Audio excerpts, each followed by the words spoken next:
Hey everybody, welcome back to the vlog. Thank you so much for joining me once again for tea time. I appreciate each and every one of you being here with me. Today we have some focus and a little bit of misty morning combination. You know how much I like this. It has that bergamot in there, just really, really good.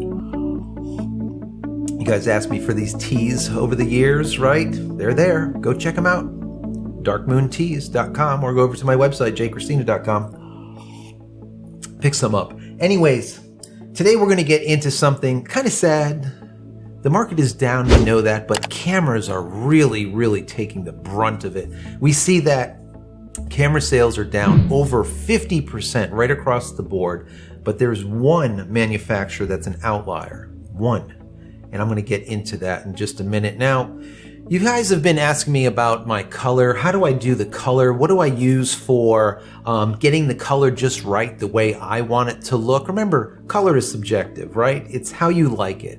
How do I get it? And how do I get color just right when it comes to my photographs also? And I've told you guys in the past, some of you know, some of you don't. It's basically my PRT, which stands for the photo reference tool. It looks like this. If you get it over at B&H Photo and Video or Amazon or at my website, it looks like this. On the back, you can see there's like a gray card back here.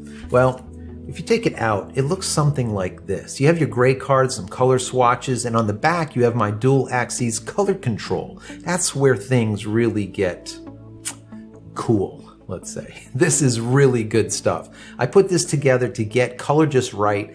And while a gray card is really great for getting your color neutralized, but if you want to dial it in, you need something else.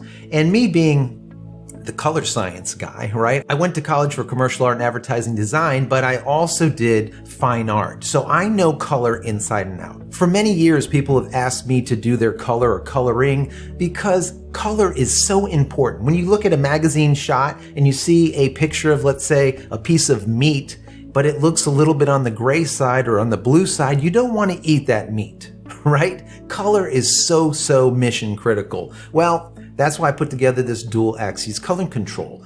Basically, I'm going to show you how this works. I'm going to see if I can do this on this video. Up here at the top, or most of the time you're going to be using these color swatches. At the bottom, you're going to use it for creative color down here. But the difference between this and other systems is that I take into consideration both yellow and blue, as well as your tint, which would be your green to magenta. Most people, and maybe you're one of them, you shouldn't be, you want to warm up an image, and what do? You'll take that slider and you'll slide it to the yellow, or you slide it to the blue, whichever way. Let's say you slide it to the yellow. Now everyone looks jaundiced, right? Why is that? Well, yeah, you added yellow to everyone or to the photo, but the problem is you didn't take into consideration the tint, the green to magenta. You have to, and that's what this does. So while one side will warm and the other side will cool, it will also take into consideration your green and your magenta so that it gets dialed in a appropriate percentage, let's say. So it looks good, and that's what this does. I'm gonna try clicking here in the video, and you tell me what you think here. I'm gonna click on here, and then I'll click on here, and then here, and then here. Now it should be pretty dramatic, right? Especially over here. It should be pretty dramatic, and I probably don't look that great. But we can go up here and click on any of these to bring it back to how we want, or we can go back to the gray card and click on here and neutralize everything again. But that is the beauty of this card, and that's how I dial in color the way it needs to be, or creatively down here to get it just right. So I hope that helps. If you've never seen my PRT before, well, now you have. And if it's something that you're looking for, go over to my website, JCristina.com, pick it up, get 20% off by using coupon code YT20 at checkout, or you can, of course, order from anywhere in the world at Amazon.com, or, of course, at B&H Photo and Video. So check it out. You wanted to know, there was a bunch of you guys asking me, well, there you have it. Now, let's get into the BCN Retail Report that just came in for March 2020. And this is where we got this data in. And I always like to talk to you guys about it because it gives us a focus where we're going in the market. Now, we know that the COVID-19, this whole pandemic, the coronavirus has really affected the market globally. but now we know how much it has affected the camera market. And we're looking here now at the mirrorless cameras, just to kind of laser focus this a little bit. Now, if we look at the numbers here, remember, these numbers are going to be for the Japan market. But as we know, and if you've listened to me in the past, these numbers are very similar worldwide. They're not exact, but like I said, it gives us guidance, a direction. Okay, so if we look at these numbers, we saw a year-over-year decline in January of 9.9%, whereas in February, we saw a decline of 23.5% in sales. Well, guys, March 2020 numbers, 50.5%, almost 51% decline.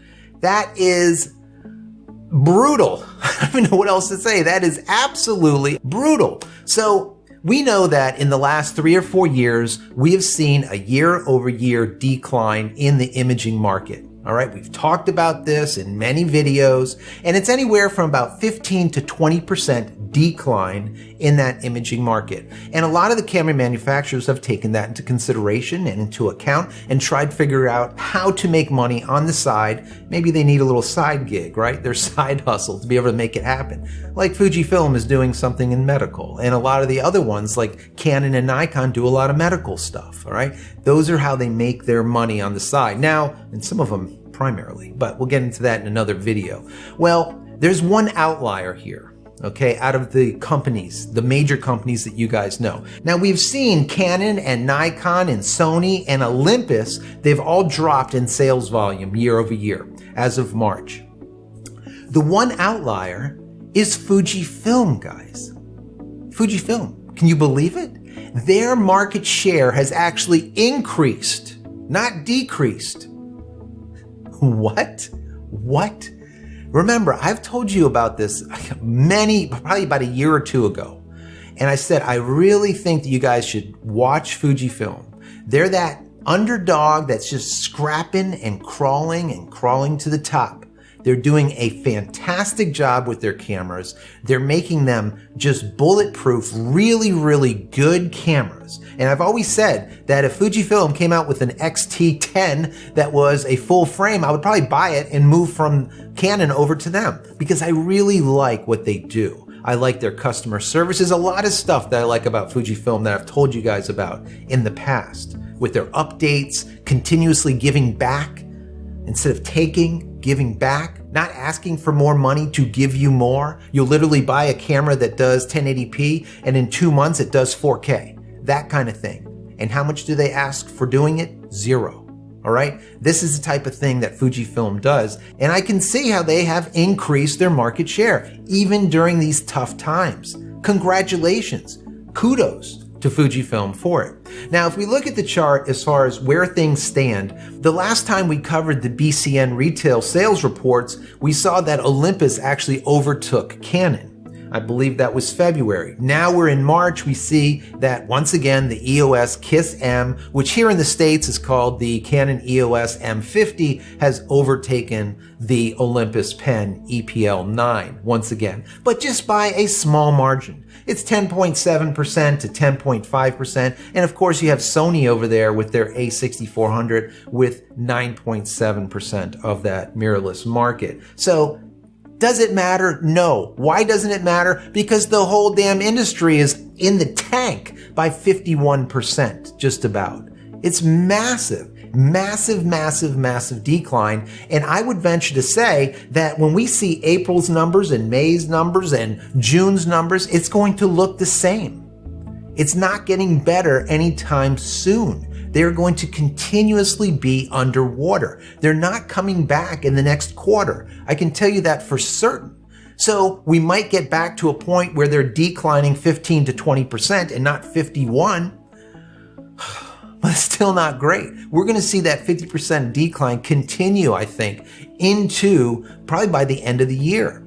Because people are just not spending money on a camera. They're going to use what they have, or they're going to use their phone. Even worse for the camera industry. So I think my question to you after all this would be, is it possible that any of these smaller camera makers, camera manufacturers, are possibly ripe to be taken over or bought because these larger camera manufacturers have just a greater or a larger coffer of cash that's sitting there. Their war chests are stuffed with money that they can possibly buy out one of these smaller manufacturers. Is it possible? Is it possible? I want to hear from you guys. What do you think? What do you think? Anyways, don't forget, we still have some more of these microfiber cleaning cloths that I put together. They are 99% antibacterial, 93% antiviral, and it does have antifungal in it. There is about 100, I think, left, or maybe less than 100. You guys, I know, have been picking up, I think I got 1,000 of them the last time that we got them manufactured, brought them in. Anyways, pick these up if you want them. You can get them still at 50% off using YT50 for these. And once again, if you want a PRT, use coupon code YT20 and get 20% off for one of these, let's call them gray cards on crack. Not your grandfather's gray card, that is for sure. Anyways, guys, thank you so much for being here. I really do appreciate it. If you got some value out of this video, please give it a thumbs up. That would be very helpful. Don't forget to smash that subscribe button so you can get all of my content when it becomes available, and click the bell icon somewhere around here so when it is available, you will be notified of it. And finally, head over to my website, JCristina.com, where you can find all the photography tools that I've invented for you and me over the years, and hopefully there's something there that you might like. And if there is, please pick it up and support me and my family. That's it, guys. I'm out of here for this Monday morning. Many blessings to each and every one of you. Stay safe and stay healthy. Take care, guys.